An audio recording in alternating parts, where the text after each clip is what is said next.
Pemirsa, masih bersama saya Syifa Aulia dalam Berita Kaltim hari ini. Kembali kami sampaikan 3 berita utama Kaltim hari ini. Kebakaran melanda apotek dan klinik kesehatan di kilometer 5 Sungai Buluh, Teluk Bayur, Kabupaten Berau.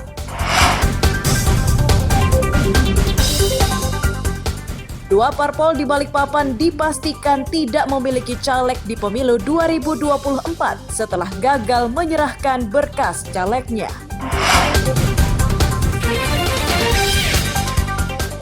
Pasca kebakaran, ruang kelas SDN 027 Samarinda memprihatinkan dan belum terlihat upaya perbaikan.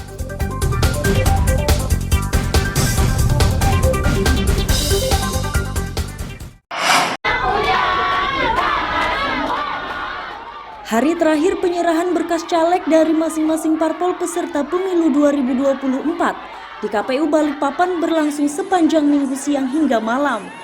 Silih berganti partai-partai tersebut mendatangi sekretariat KPU untuk menyerahkan berkas bacaleknya.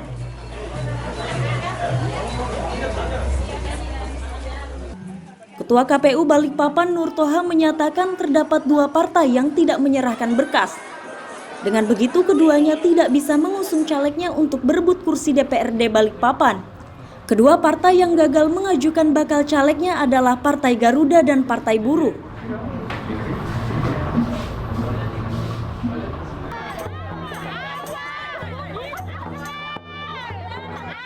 Yang terakhir adalah Partai Gelora, rombongan atau anggota Partai Gelora masuk di KPU pukul 11.30 dan berhasil kita lakukan pemeriksaan berkas itu di pukul 1.30. Alhamdulillah selesai. Dengan demikian, dari 18 partai politik yang ada di Kota Balikpapan, hanya 16 atau ada 16 parpol yang sudah menyerahkan berkasnya dan dinyatakan lengkap. Dan 2 parpol itu tidak menyerahkan berkas. Sudah barang tentu partai yang tidak menyerahkan berkasnya pada hari ini, pendaftaran sudah ditutup, berarti sudah tidak bisa menyerahkan lagi.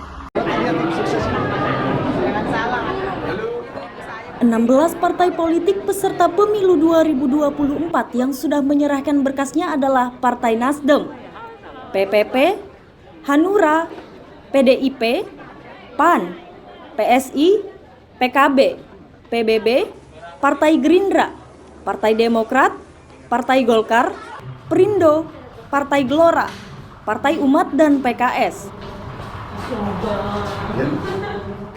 Amir Hamzah dan Riani Mantini melaporkan dari Balikpapan.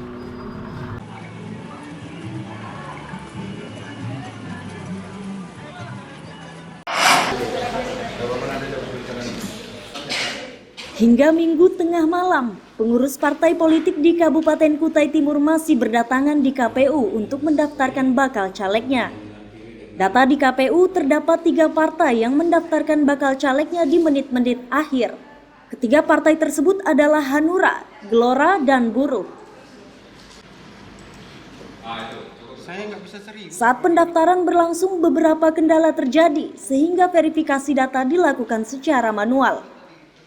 Untuk mengatasi persoalan tersebut, KPU memberi kesempatan 2 kali 24 jam kepada pengurus parpol untuk mengunggah dokumennya ke Sistem Informasi Pencalonan atau SILON. Ketua KPU Kutim Ulfa Jamilatul Farida menyatakan hingga batas akhir pendaftaran, 17 partai politik dinyatakan lolos seleksi di tahap awal. Sedang 1 partai dinyatakan gagal karena tidak mendaftarkan calegnya.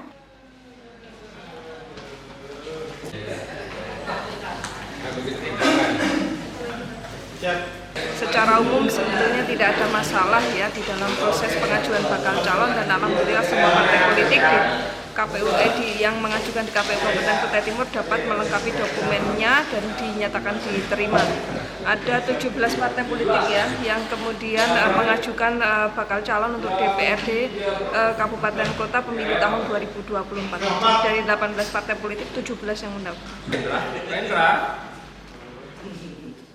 Tahapan berikutnya adalah verifikasi data caleg dari masing-masing partai.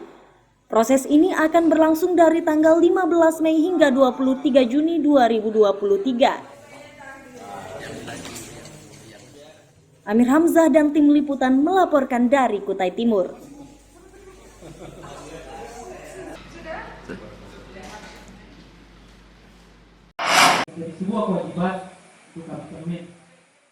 Komisi Pemilihan Umum Penajam Pasir Utara, Minggu malam pukul 23.59 WITA menuntaskan masa pendaftaran bakal calon anggota legislatif 2024-2029 DPRD Kabupaten.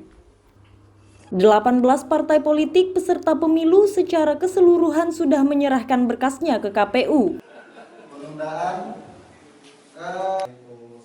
Ketua KPU Penajam Pasir Utara, Irwan Syahwana menyatakan di tahap awal pendataan seluruh caleg yang diusung oleh masing-masing parpol dinyatakan memenuhi syarat.